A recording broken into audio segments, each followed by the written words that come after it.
Ahora hablamos con Claudio Lozano, economista de la organización Unidad Popular. Está en Rosario con vistas a una serie de conferencias organizadas por la Asociación de Trabajadores del Estado, ATE, eso quería decir. Gracias por venir, Claudio. No, faltaba más.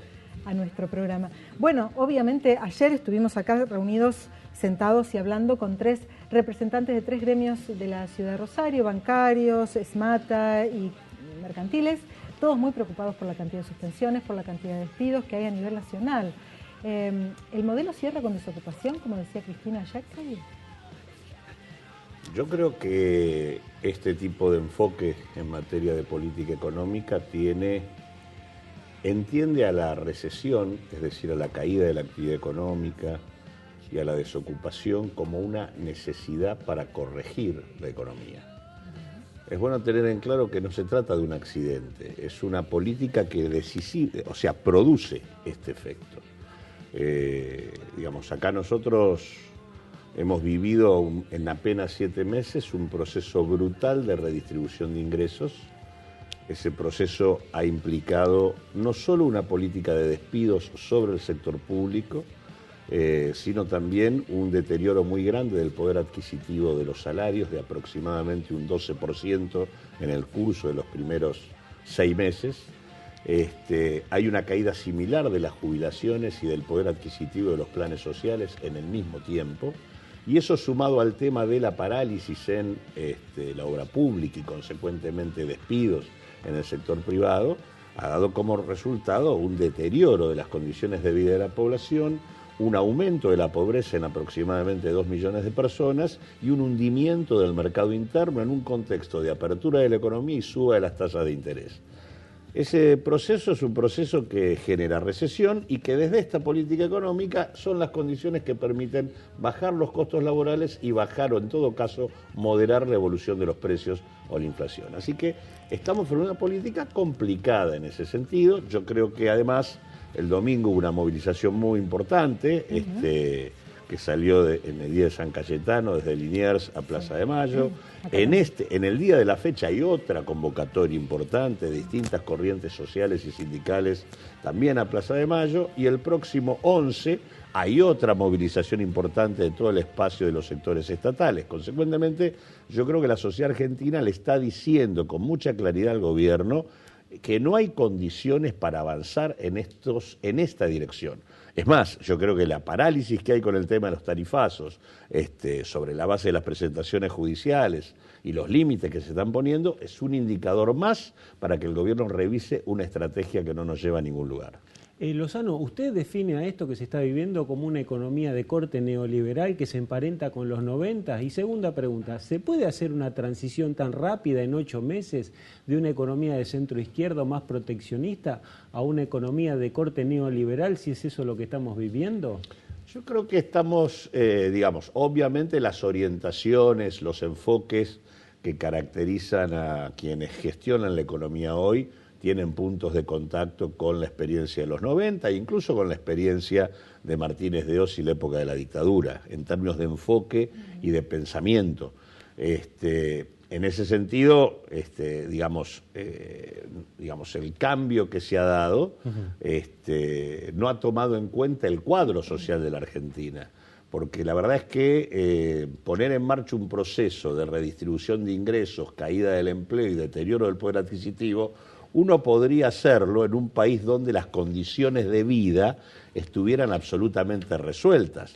Pero la verdad que el gobierno anterior terminó con aproximadamente 1/3 de la población en situación de pobreza, con una población laboral de 17, 18 millones de personas que tiene un ingreso promedio de 7.500 pesos y donde la mitad gana menos que eso, y en donde ciertamente uno debería decir que la Argentina socialmente está atada con alambre. Si en ese proceso uno pone en marcha una estrategia de esta naturaleza, obviamente todo termina saltando por el aire, que es lo que de alguna manera está empezando a percibirse. Lo que dice el gobierno es que no se podía hacer otra cosa. ¿Qué hubiera hecho todo si eso hubiese llegado el gobierno? Todo eso es mentira. Nunca es así. Nunca hay un solo camino. Siempre hay otra posibilidad.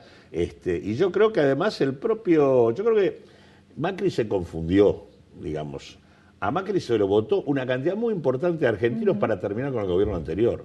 no para pasar por encima de los derechos y las condiciones de vida del pueblo argentino. Me parece que esa confusión lo ha llevado a creer que tenía las manos libres para hacer algunas cosas que efectivamente no están. Y además hay cosas que él dijo en su campaña que podrían ser orientadoras de una estrategia distinta. Y básicamente hay dos, que prácticamente se las olvidó. Una fue pobreza cero. Digo, si yo tengo como objetivo pobreza cero, mi norte debiera ser cómo logro que el 30% de la población pobre en la Argentina deje de serlo. Eso implicaría una redistribución de ingresos en un sentido exactamente inverso al que él lo hizo. ¿Se puede hacer en la Argentina? Sí. ¿Cuánto sale? 5 puntos del producto. ¿Es posible pensar un acuerdo fiscal para garantizar esto? Se puede. Si yo hago eso, ¿qué ocurre? Amplío el mercado interno, no lo deprimo, sobre la base de dinamizar el consumo popular. Puedo plantear en ese marco un pacto productivo que nos permita abastecer ese nuevo nivel de consumo. Y en ese marco nosotros podemos pensar digamos, la posibilidad de un acuerdo social. ¿Qué es de lo que habló Macri? Macri habló pobreza cero y acuerdo social. La pobreza cero la reemplazó por multiplicar la pobreza en la Argentina y el acuerdo social prácticamente ha dejado de existir. No hay ninguna mesa de concertación para discutir cuál es el rumbo que tiene que seguir la Argentina. Hay determinada política que está pegando casi en la línea de flotación de lo que es parte de la economía rosarina, que es la apertura de importaciones. Hay estadísticas que dicen que están en un 50% por arriba del año pasado, por ejemplo. Eso pega mucho en la metalurgia, que tiene 1000 suspensiones. El gobierno sabe que si abre la importación como la abrió, se podía generar esto. ¿La otra solución cuál sería? O en todo caso, si lo hacen, ¿cuál es la intención? No, yo tengo la impresión de que en el enfoque de esta política la apertura es uno de sus ingredientes. Creo que lamentablemente eso no toma en cuenta que la Argentina tiene que modificar su perfil productivo en términos de mayor nivel de integración de productos locales y no de desarmar lo poco que nos ha quedado luego de los procesos que vivimos. En ese sentido, el primer semestre muestra algunas cosas complicadas. En primer lugar, hay un proceso de reprimarización de las exportaciones, en donde cada vez exportamos con menor nivel de valor agregado, y hay un aumento dentro de las importaciones de lo que son los bienes de consumo final, es decir, no aquello que importamos para hacer funcionar nuestra capacidad productiva, sino aquello que importamos para sustituir productos que podríamos elaborar nosotros. Acá Consecuentemente, es línea blanca, acá es línea sí, blanca. Bueno, por supuesto, y de hecho la combinación es triple. Hay apertura al ingreso de producción importada en un contexto donde se cae el mercado interno y donde las condiciones de financiamiento de la actividad productiva local se fueron a las nubes. La verdad que es una suerte de tormenta perfecta que sobre todo impacta sobre los sectores de pymes, digamos, fundamentalmente, ¿no? Está claro que hay una posición ideológica diferente de este gobierno con respecto al gobierno anterior. Y hay políticas, como por ejemplo eso de la apertura de importaciones, que indican otro rumbo ideológico. Ahora, en este contexto, el gobierno esperaba, por lo menos de acuerdo a las primeras líneas políticas que tiró cuando se hizo cargo Macri, esperaba otra reacción por parte del sector del campo agroexportador. De hecho, dijo, van a entrar 4.000 millones por mes, que no entraron, y después esperaba otra reacción con respecto a los industriales. Dijo, hay industriales que están aumentando por las dudas, cosa que ha pasado eternamente en este país. ¿Hubo ahí una expectativa mayor con respecto a los sectores poderosos de retribución o directamente era un daño calculado? Hay algunas cosas que entran en el terreno de la fantasía. Suponer que yo voy a devaluar el 50% y eso no va a tener efecto en los precios. En una Argentina donde el dólar es un punto de referencia de la estructura de costos y en donde las principales empresas, tanto transnacionales como los grandes grupos empresarios, valorizan en dólares sus ganancias, la verdad es una estupidez. Ellos lo sabían, todos sabíamos que el impacto de una devaluación iba a ser importante. Decir que eso ya estaba descontado, que no se iba a producir, es una tontería de presentación pública, pero no tiene nada que ver con un análisis sensato de la situación. Suponer que producir eliminar retenciones no iba a producir un impacto en términos de la canasta alimentaria, es otro disparate.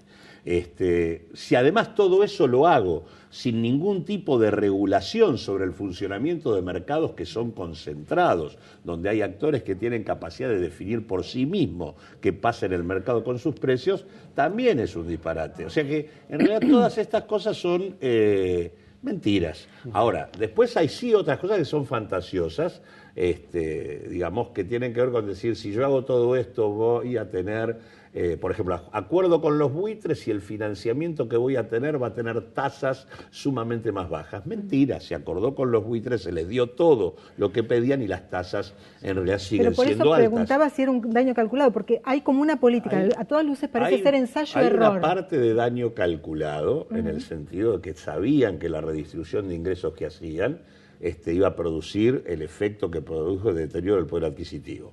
Después sí, efectivamente, ellos esperan inversiones extranjeras, esperan este tipo de cosas, que sí, la verdad, ahí fracasan. Primero, no les bajó el financiamiento, a pesar del acuerdo con los buitres, no llueven las inversiones extranjeras, y ahora lo que están apostando es a la posibilidad de que con el blanqueo y dándole un premio fiscal y financiero a los evasores de siempre, aparezca dinero que pueda financiar al Estado. En realidad, vamos a transformar a los evasores y a los que se la llevaron en pala en la Argentina en los que se transformen en acreedores para financiar el desarrollo, entre comillas, de la obra pública que el gobierno quiere hacer. Bien, podemos hablar horas con Claudio Lozano, no tenemos el tiempo, pero si querés escuchar más, ¿vas a estar esta tarde?